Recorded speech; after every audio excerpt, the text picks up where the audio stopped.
এই বোকা লোকটা প্লেনের উপরে বসে বসে তার দুই সাইডের পাখাগুলোকে কেটে দেয়, কারণ সে প্লেন অ্যাক্সিডেন্ট করে হাসপাতাল যেতে চায়, কারণ সে ওই হাসপাতালের একটা নার্সকে অনেক ভালোবেসে ফেলেছিল।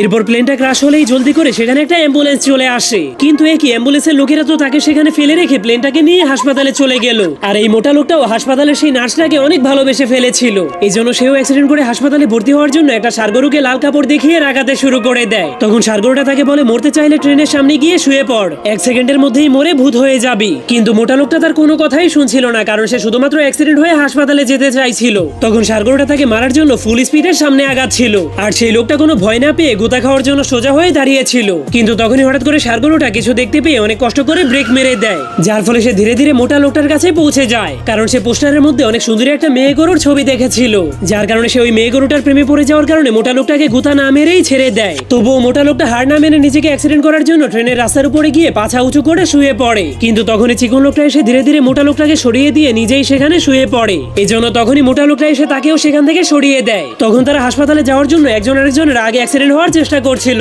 এজন্য যখনই ট্রেন তাদেরকে দেখতে পায় তখনই হর্ন বাজিয়ে তাদেরকে সেখান থেকে সরে যেতে বলে। কিন্তু তবুও তারা কোনো ভয় না পেয়ে অ্যাক্সিডেন্ট হওয়ার জন্য একজন আরেকজনের সাথে লড়াই শুরু করে দেয়, যার ফলে তারা ভুল করে ট্রেন আসলে একজন আরেকজনকে ঘুষি মেরে রাস্তা থেকে সরিয়ে দেওয়ার কারণে তাদের দুজনেরই জীবন বেঁচে যায়।